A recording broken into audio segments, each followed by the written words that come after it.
Church, the world doesn't need more religious people. The world needs more people who carry the presence of God. The world needs men and women who have spent time in the secret place. People who have been illuminated by the Holy Spirit. People who have encountered Jesus.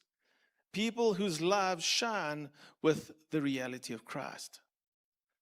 People whose lives shine through their marriages, through their workplaces, through their schools, through their universities, through their interactions and their conversations.